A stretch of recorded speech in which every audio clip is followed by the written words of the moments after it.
প্রিয় শিক্ষার্থীবৃন্দ, কালকিনি সরকারি পাইলট উচ্চ বিদ্যালয়ের অনলাইন ক্লাসে তোমাদের স্বাগত। গত ক্লাসে আমি আলোচনা করেছিলাম গণিত। আজকে আমি তোমাদের সামনে নতুন একটা বিষয় নিয়ে আসছি, সেটা হলো রসায়ন। আজকে আমাদের আলোচ্য বিষয় হলো গিয়া তৃতীয় অধ্যায় পদার্থের গঠন। সেই পদার্থের গঠন থেকে আমরা কিছু বিষয় সিলেক্ট করে নিয়ে আসছি, সেটা হলো গিয়া পরমাণু শক্তি স্তরের ইলেকট্রন বিন্যাস। এই ইলেকট্রন বিন্যাস থেকে আমরা যে বিষয়গুলো আজকে জানতে পারবো: প্রধান শক্তি স্তরের ধারণা, উপশক্তি স্তরের ধারণা, পরমাণুতে ইলেকট্রন বিন্যাসের নীতি, ইলেকট্রন বিন্যাসের সাধারণ নিয়মের ব্যতিক্রম। তাহলে এবার আসি আমরা পরমাণু শক্তি স্তর ইলেকট্রন বিন্যাস। সেই ক্ষেত্রে আমরা বোরের পরমাণু মডেল থেকে শক্তি স্তর সম্পর্কে ধারণা পাই। তাহলে শক্তি স্তর আসলে কি? তাহলে নিউক্লিয়াসের চারদিকে নির্দিষ্ট শক্তি সম্পর্কিত বা নির্দিষ্ট শক্তিমান সম্বলিত একটা স্তর কল্পনা করা হয়, যেটা বৃত্তাকার হতে পারে, উপবৃত্তাকার হতে পারে। সেই শক্তি স্তরের ইলেকট্রন ধারণ ক্ষমতা আমরা জেনেছি 2n²। তার মানে কি, একটা শক্তি স্তরে সর্বাধিক 2n² সংখ্যক ইলেকট্রন ধারণ করতে পারে। তাহলে এখানে এনটা আসলে কি? এন হলো শক্তি স্তর যার মান যথাক্রমে 1, 2, 3, 4 ইত্যাদি। এন সমান কি 1, 2, 3, 4 এভাবে হতে পারে। যদি এন এর মান 1 হয়, তাহলে আমরা যে শক্তি স্তর হিসাব নেই সেটা কি? কে শক্তি স্তর। এন এর মান 2, এল শক্তি স্তর। এন এর মান 3, এম শক্তি স্তর। এন এর মান 4, এন শক্তি স্তর। এভাবে কে, এল, এম, এন এভাবে ও পি পর্যন্ত যেতে পারে। তাহলে এই শক্তি স্তরে যদি এন এর মান 1 হয়, তাহলে প্রধান শক্তি স্তরে দেখো যে কয়েকটা যতটি ইলেকট্রন থাকতে পারে 2 × 1² দ্যাটস মিন 2। তাহলে প্রধান শক্তি স্তরে ইলেকট্রন থাকতে পারে দুটো। এবার n সমান যদি 2 হয়, তাহলে কি দাঁড়ায় দেখো 2 × 2² দ্যাটস মিন 2 × 4 = 8। তাহলে n এর মান যখন 2 অর্থাৎ দ্বিতীয় শক্তি স্তর, তখন সর্বাধিক ইলেকট্রন থাকতে পারে 8টি। যদি n এর মান অনুরূপভাবে 2, 3, 4 ধরে নিই আমরা, অর্থাৎ n সমান 3, তাইলে কি দাঁড়াবে 2n²। 2 × 3² that's mean 2 × 9 18। অর্থাৎ তৃতীয় শক্তি স্তরে 18টি ইলেকট্রন থাকতে পারে। অনুরূপভাবে n এর মান যদি 4 হয়, তাইলে 2 × 4² দ্যাটস মিন 2 × 16 32, অর্থাৎ 32টি ইলেকট্রন থাকতে পারে। একইভাবে n এর মান যদি 5 হয়, সেক্ষেত্রে কি দাঁড়ায় দেখো তো, তাহলে 2 × 5² 2 × 25 দ্যাটস মিন 50।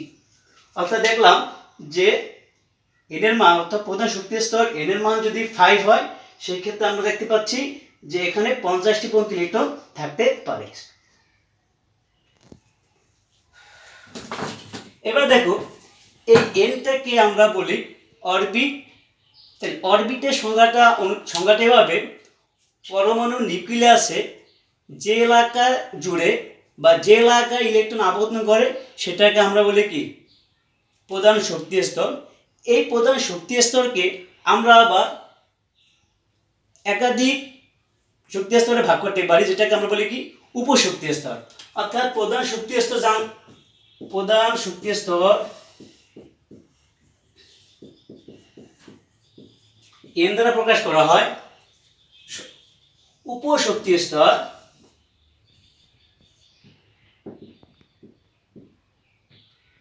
ছোট হাতের l দ্বারা প্রকাশ করা হয়। এখন প্রধান শক্তি স্তর l দ্বারা যখন প্রকাশ করা হয়, উপশক্তি স্তরকে প্রধান শক্তি স্তরকে n দ্বারা প্রকাশ করা হয়, আর উপশক্তি স্তরকে l দ্বারা প্রকাশ করা হয়। এই উপশক্তি স্তরকে আমরা আরো 4টা উপশক্তি স্তর বিভক্ত করতে পারি, অর্থাৎ এস পি ডি এফ। অর্থাৎ এই উপশক্তি এলকে আরো 4টা ভাগে ভাগ করতে পারি, এস পি ডি এফ। এদেরকে বলা হয় S P D F orbital. কি বলা হয়? এদের বলা হয় অরবিটাল। তাহলে অরবিটাল সংজ্ঞাটা কি? অর্থাৎ নিউক্লিয়াসের চারদিকে সম্ভাব্য যে স্থানে ইলেকট্রনের মেঘমালা পাওয়া যাবে বা ইলেকট্রন পাওয়ার সম্ভাবনা সবচেয়ে বেশি, ওই স্তরগুলোকে আমরা বলি অরবিটাল। এবার আসি প্রধান শক্তি স্তর আর উপশক্তি স্তরের মধ্যে সম্পর্ক। প্রধান শক্তি স্তর n সমান যখন 1 হয়, উপশক্তি স্তর l সমান 0 হয়। প্রধান শক্তি স্তর n যখন 2 হয়, উপশক্তি স্তর l সমান তখন 0 1। প্রধান শক্তি স্তর n সমান 3 হয়, উপশক্তি স্তর l সমান 0 1 2 হয়। প্রধান শক্তি স্তর n সমান 4 হয়, যখন 4 হয়, উপশক্তি স্তর l সমান 0 1 2 3। এ থেকে আমরা যে বিষয়টা বুঝতে পারি যে উপশক্তি স্তরের মান উপশক্তি স্তরের মান হবে 0 থেকে n-1 পর্যন্ত। অর্থাৎ খেয়াল করো n-1 পর্যন্ত কেন বলা হলো? দেখো n এর মান কত? 4। তাহলে 4 - 1 কত? 3। দেখো n এর মান যখন প্রধান শক্তি স্তর n এর মান যখন 4 আমরা পেলাম, তখন সহকারী কোয়ান্টাম সংখ্যা l এর মান কত পেলাম আমরা? 0 1 2 3। এখন আমরা দেখব এই যে সহকারী কোয়ান্টাম সংখ্যা বা উপশক্তি স্তর, এই উপশক্তি স্তরে n এর মান 1 এর ক্ষেত্রে উপশক্তি স্তরে কয়টা অরবিটাল থাকতে পারে? আমরা দেখতে পাই 0, তার মানে অরবিটাল একটি। এখানে অরবিটাল একটি। এই ক্ষেত্রে 0 1 অরবিটাল কয়টি? দুইটি। এই ক্ষেত্রে অরবিটাল কয়টি? 1 2 3টি। এই ক্ষেত্রে অরবিটাল কয়টি হয়? 4টি। ওকে, তাহলে আমরা দেখলাম যে n প্রধান শক্তি স্তর যখন n এর মান 1, সহকারী কোয়ান্টাম সংখ্যা তখন l এর মান 0, তখন তার অরবিটাল সংখ্যা একটি। প্রধান শক্তি স্তর n এর মান যখন 2 হয়, সহকারী কোয়ান্টাম সংখ্যা l এর মান তখন কত? 0 1 হয়, তখন এই ক্ষেত্রে অরবিটাল সংখ্যা থাকে দুইটি। এখন আমরা এই বিষয়ে যদি আরেকটু ক্লিয়ার করে নেই, n সমান 1, এ থেকে আমরা পাই l সমান 0। অর্থাৎ আমরা l এর মান 0 এর জন্য s অরবিটাল, 1 এর জন্য p অরবিটাল, 2 এর জন্য d অরবিটাল এবং 3 এর জন্য f অরবিটাল, এগুলো আমরা আগে থেকে জানি যে l এর মান যখন 0 হয় তখন একটা অরবিটাল s। তাইলে n সমান 1, l সমান 0, তখন আমরা বলবো একটা অরবিটাল আছে 1s। যখন বলবো n সমান 2, তখন l সমান 0 1, তখন আমরা বলবো অরবিটাল দুইটি, সেটা হলো 2s 2p। যখন বলবো n সমান 3, তখন আমরা বলবো l সমান 0 1 2। এই ক্ষেত্রে অরবিটাল আসবে 3s 3p 3d। এবার n সমান যখন 4, তখন l সমান আসছে তোমার 0 1 2 3। অরবিটালগুলো আসতেছে 4s 4p 4d 4a। এখন আমরা জানবো এই sp-df অরবিটালগুলোর ইলেকট্রন দান ক্ষমতা।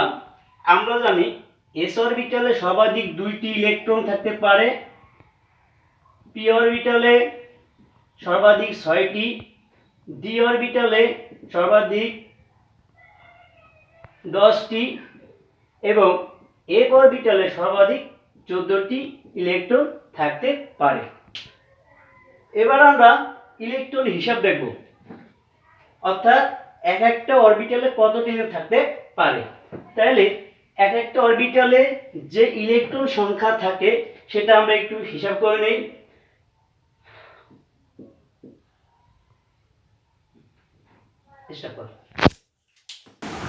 তাহলে আমরা দেখব এবার প্রতিটি অরবিটালে ইলেকট্রন সংখ্যা নির্ণয় সূত্র 2 × 12 + 1। এখানে এল দেওয়ালে সহকারী কোয়ান্টাম সংখ্যা বোঝাচ্ছে। আচ্ছা, আমরা যদি বলি n সমান 2, তাইলে n সমান 2 হলে সহকারী কোয়ান্টাম সংখ্যা কত দাঁড়ায়? l সমান 0, 1। তাইলে এই ক্ষেত্রে আমরা যে জিনিসটা দেখতে পাবো, যখন আমরা l এর মান 0 বসাবো তখন কিছু ইলেকট্রন পাওয়া যাবে, আর যখন l এর মান 1 বসাবো তখনই কিছু সংখ্যক ইলেকট্রন পাওয়া যাবে। দুইটা এটা তো s অরবিটাল এবং p অরবিটাল, এটা যোগ করলে মোট কয়টি ইলেকট্রন চলে আসে সেটা এখন হিসেবে দেখব। অর্থাৎ l সমান 0, তখন আমরা দেখতে পাই 2 × 0 + 1, that's mean 2 × 1, that's mean 2। l সমান 1, তখন 2 × 1 + 1, দ্যাটস মিন 2 × 3, 6। এখন আমরা l সমান 2, দ্বিতীয় শক্তি স্তরে মোট ইলেকট্রন সংখ্যা দাঁড়াইল কত? আমরা এখন টোটাল হিসাব করে দেখি। যখন l সমান 0 তখন আমরা ইলেকট্রন পেলাম 2টি, l সমান 1 তখন ইলেকট্রন সংখ্যা 6টি, তাহলে মোট দাঁড়ালো 8টি, যা প্রধান শক্তি স্তর l এর মান যখন 2 হয় তখন মোট ইলেকট্রন সংখ্যা দাঁড়ায় 8টি। এভাবে আমরা অরবিটালের ইলেকট্রনগুলো কাউন্ট করে মোট পরমাণু শক্তি স্তরতা অরবিটে কতগুলো ইলেকট্রন আছে সেটা আমরা জানতে পারি। এবার দেখো শিক্ষার্থীরা মনোযোগ দিয়ে শুনো যে n সমান 3, তখন আমরা জানি l সমান 0, 1, 2, অর্থাৎ এখানে যে অরবিটালগুলো শো করে s p d, দেখো s p d। তাহলে অরবিটালে s অরবিটালে ইলেকট্রন সংখ্যা s অরবিটালে ইলেকট্রন সংখ্যা হবে 2 × 2l + 1। দেখো l এর মান 0, তাহলে কি আসবে? 2 × 0 + 1, 2 × 1 সমান 2। p অরবিটালে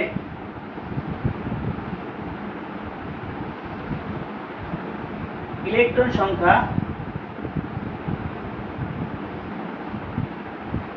2 × দেখো p সমান 1, তাহলে 2 × 2, 1 + 1, 2 × 1, 2 + 1, 3, তাহলে কি দাঁড়ালো? 3 দুগুণি 6টি।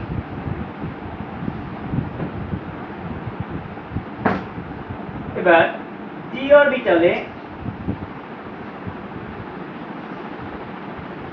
ইলেকট্রন সংখ্যা 2 × 2l + 1, l এর মান d, এর মান 2, l d অর্থাৎ d এর মান 2, তাই 2 × 2 + 1, দ্যাটস মিন 2 × 5, দ্যাটস মিন 10। তাইলে আমরা যেটা দেখলাম প্রথমে 2টা, পরে 6টা, 8টা, আর d অরবিটালে 10টা, মোট কত? অর্থাৎ মোট ইলেকট্রন সংখ্যা দাঁড়ায় 2 + 6 + 8, দ্যাটস 10, দ্যাটস মিন 18। অর্থাৎ তৃতীয় শক্তি স্তরে ইলেকট্রন সংখ্যা 8 হবে, সেটা আমরা উপশক্তি স্তরের ধারণা দেখে ব্যাখ্যা করতে পারি। অনুরূপভাবে তোমরা যদি বাসার চেষ্টা করো n এর মান 4, সেক্ষেত্রে এটা বসিয়ে তোমরা দেখতে পাবে যে সেক্ষেত্রে 32টি ইলেকট্রন পাওয়া যায়। n এর মান 5, একইভাবে সেক্ষেত্রে n এর মান 50টা পাওয়া যাবে। তাইলে আমরা জানলাম যে উপশক্তি স্তর উপশক্তি স্তরে ইলেকট্রনগুলো কয়টা কয়টা করে থাকে সেটা আমরা জানলাম। অর্থাৎ এস অরবিটালে থাকে সর্বোচ্চ 2টো, পি অরবিটালে 6টি, ডি অরবিটালে 10টি, এফ অরবিটালে 14টি। এভাবে আমরা এন এর মান জানা থাকলে যে কোনো ওয়েতে এই মানগুলো বসিয়ে আমরা ইলেকট্রন সংখ্যা বের করতে পারবো। তাইলে আমাদের প্রধান শক্তি স্তর আলোচনা কমপ্লিট, উপশক্তি স্তরও আশা করি তোমার ধারণা পেয়েছো। এবার পরমাণুতে ইলেকট্রন বিন্যাসের নীতি।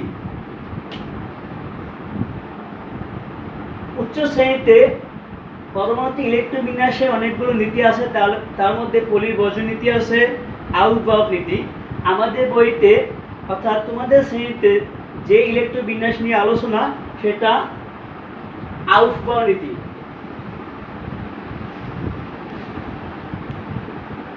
আউটবাউ নীতি যেটা তোমাদের বইতে সরাসরি উল্লেখ করা নেই, কিন্তু আউটবাউ নীতি অনুযায়ী এখানে ইলেকট্রন বিন্যাস করা হয়।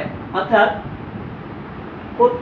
ইলেকট্রন কোন শক্তি স্তরে আগে প্রবেশ করবে সেটাই আউটবাউ নীতি অনুযায়ী। আউটবাউ নীতিটা আসলে কি? আউটবাউ নীতি হলো প্রধান অর্থাৎ ইলেকট্রন নিম্ন শক্তি স্তর পূরণ করার পরে সে উচ্চ শক্তি স্তরে প্রবেশ করবে। এখন কে উচ্চ শক্তি স্তর আর কে নিম্ন শক্তি স্তর সেটা বোঝার উপায় কি? সেটা বোঝার উপায় দেখো, আমরা ইলেকট্রন বিন্যাস করে দেখলাম যে n সমান যদি 2 হয় তখন আমরা বলি কি বলি বলতে পারো? আমরা বলি 2s 2p, তাই তো? n সমান 3 হয় তখন আমরা বলি কি 3s 3p 3d। যখন আমরা বলি n সমান 4 তখন আমরা কি বলি? তখন আমরা বলি 4s 4p 4d 4a। এভাবে আমাদের অরবিটাল বা শক্তি স্তরগুলো আমরা উপশক্তি স্তরগুলো দেখতে পাই। এখন প্রশ্ন, এর ভিতর কে বড় কে ছোট, কে উচ্চ শক্তি স্তর সম্পন্ন কে নিম্ন শক্তি স্তর সম্পন্ন? তাহলে আমরা এখানে যেটা পাই সেই নিয়মটা দেখো, n প্লাস l। nটা কি? nটা কি বলতে পারো?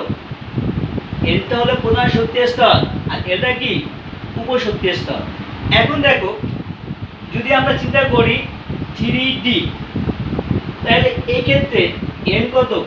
অবশ্যই n এর মান 3 আর d কত? l। l এর মান দেখো তো, d এর মান কি ছিল?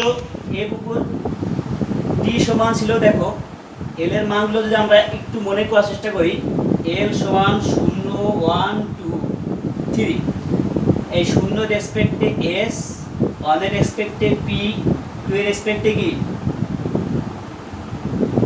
d, 3 এর রেসপেক্টে কি f। তাহলে এখানে 3d বলতে আমরা বুঝি n3, d মানে কি d, দেখো তো d মানে কত এখানে 2, তাহলে 2, তাহলে কি দাঁড়ালো 3 আর 2 5। অনুরূপভাবে আমরা যদি 4s এর কথা চিন্তা করি, 4s প্রধান শক্তি স্টার সহকারী কর্ণ সংখ্যা s, s এর মান দেখো তো 0, দ্যাটস মিন 0, দ্যাটস মিন কত আসছে 4।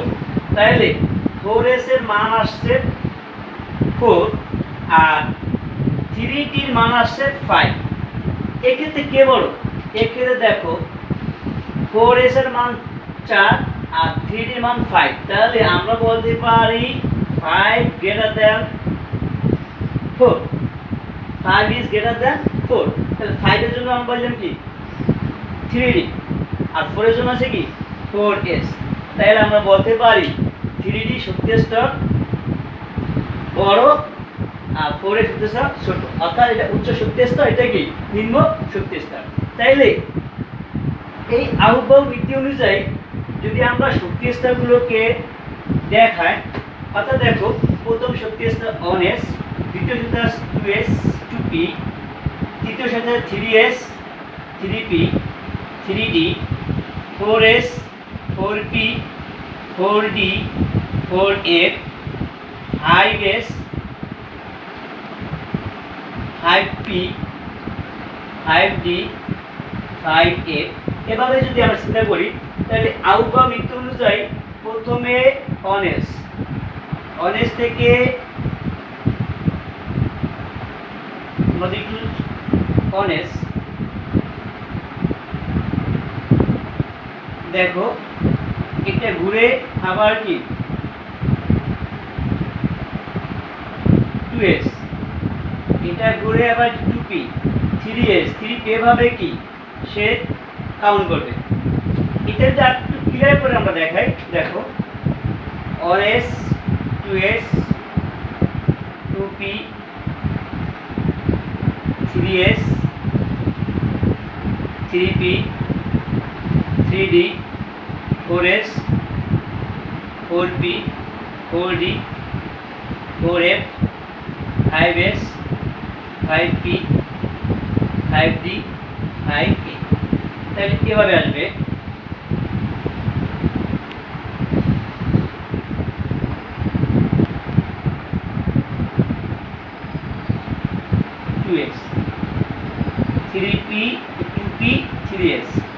তারপর দেখো 3p 4s চলে গেল। এবার দেখো আস্তে আস্তে 3d, 4p, 4s। এবার দেখো 4d, অর্থাৎ 4d এখানে 3d 4s থেকে বড়, আবার 4d 5s থেকে বড়। তাহলে এই ক্ষেত্রে আমরা যদি সূত্রগুলো দেখানোর চেষ্টা করি যে সবার ছোট কি 1s, তারপর 2s, 2p, 3s, 3p। এখন দেখো 3s এর পরে আসছে কি 4s, 3p এর পরে 4s, তারপর আছে কি 3d, তারপর আসে দেখো 4p, তারপর 5s, এরপর দেখো আছে কি 4d। তাহলে এক্ষেত্রে যে বিন্যাসটা দেখো এখানে 3d এর মাঝে, অর্থাৎ 3p আর 3d এর মাঝে কি অবস্থান করতেছে 4s, তার মানে 4s ছোট 3d বড়। আবার দেখো 4p আর 5s এর পরে চলে আসে কি 4d। তাহলে দেখা যায় কি 5s ছোট, 5s ছোট কার থেকে 4d থেকে, অর্থাৎ যার অবস্থান আরো পরে থাকার কথা। তাহলে আমরা এইভাবে দেখলাম যে আউটবাউন্ড নীতি অনুযায়ী যে শক্তি স্তর ছোট সেটা ইলেকট্রন আগে প্রবেশ করবে, আর যে শক্তি স্তর বড় সেটা পরে ইলেকট্রন প্রবেশ করবে। এক্ষেত্রে তোমাদের বিষয়টা সহজ করার জন্য একটা উদাহরণ টেনে নিয়ে আসছি। আচ্ছা তোমরা পটাশিয়াম 20 ইলেকট্রন বিন্যাস করো 1s2, 2s2, 2p 6, 3s2, 3p 6, 3d 10, 4s। এভাবে আসার কথা ছিল, অর্থাৎ 0।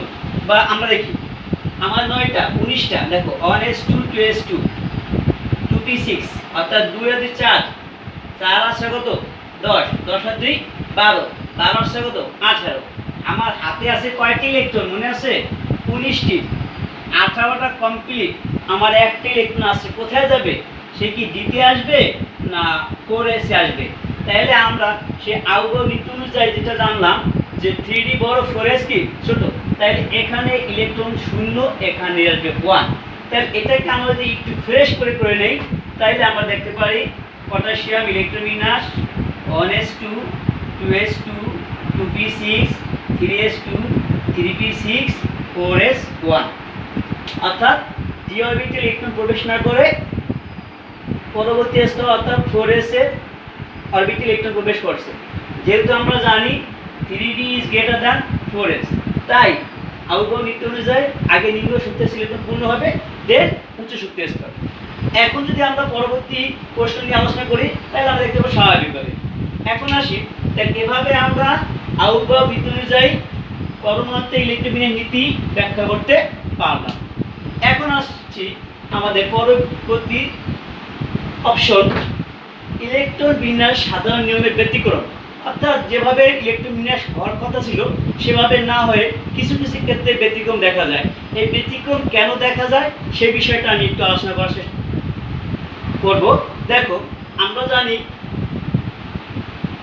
টিতে টি অরবিটাল থাকে 6টি, ডি অরবিটাল থাকে 10টি, এফ অরবিটাল ইলেকট্রন থাকে 14টি।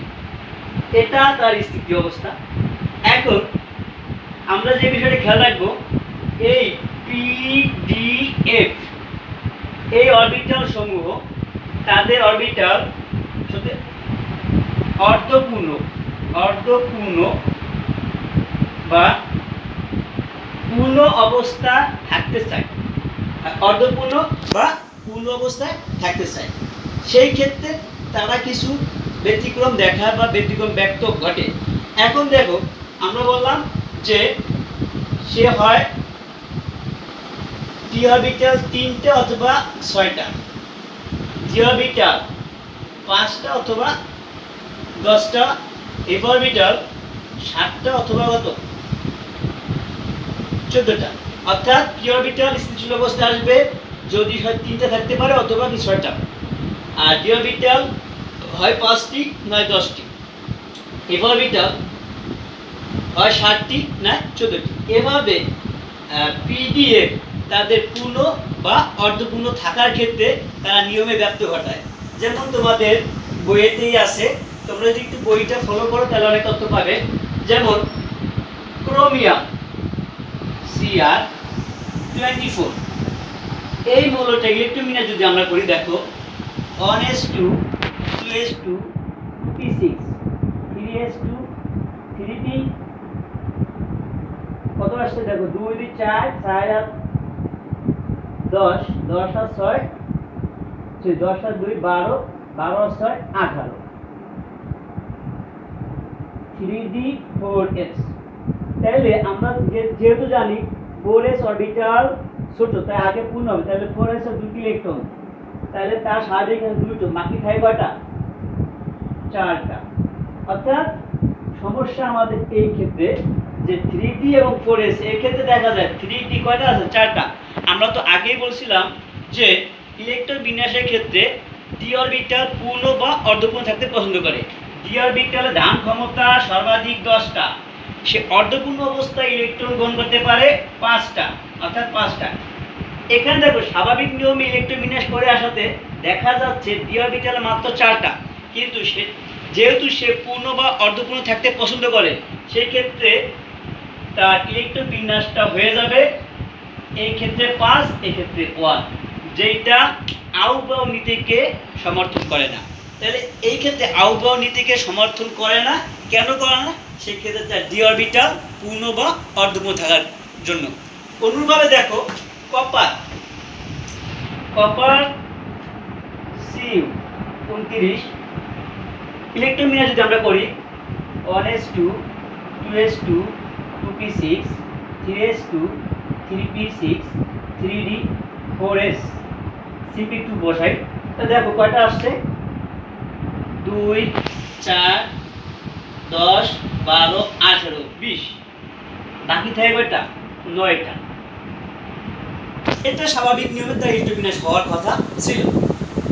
যেহেতু আমরা জানি ডি অরবিটাল হয় পূর্ণ নয় অর্ধপূর্ণ থাকতে পছন্দ করে, তাহলে হয় ডি অরবিটাল 5টা নয় 10টা। এর ক্ষেত্রে দেখো কপারের ক্ষেত্রে ডি অরবিটাল 9টি ইলেকট্রন আসছে, যেটা তার পূর্ণ বা অর্ধপূর্ণতাকে ব্যত্যয় ঘটায়। সেহেতু সে 4s কে একটা ইলেকট্রন দান করে, অর্থাৎ সে তার পূর্ণ অর্থাৎ 3d পূর্ণ অবস্থায় নিয়ে আসে। তাহলে এক্ষেত্রেও দেখলাম এটাও কি নিয়মে ব্যতিক্রম। তাহলে এভাবে অনেকগুলো পরমাণু আছে, মৌল আছে যাদের ইলেকট্রন বিন্যাসে এরকম ব্যতিক্রম দেখায়। তাই তোমরা যদি বেশি বেশি প্র্যাকটিস করো, বেশি বেশি অধ্যয়ন করো, তাহলে এই বিষয়গুলো তোমরা সবাই জানতে পারবে। আজকের মতো এখানে আমরা শেষ করছি, দেখা হবে আবার নতুন কোনো বিষয় নিয়ে। ভালো থেকো সবাই, আল্লাহ হাফেজ।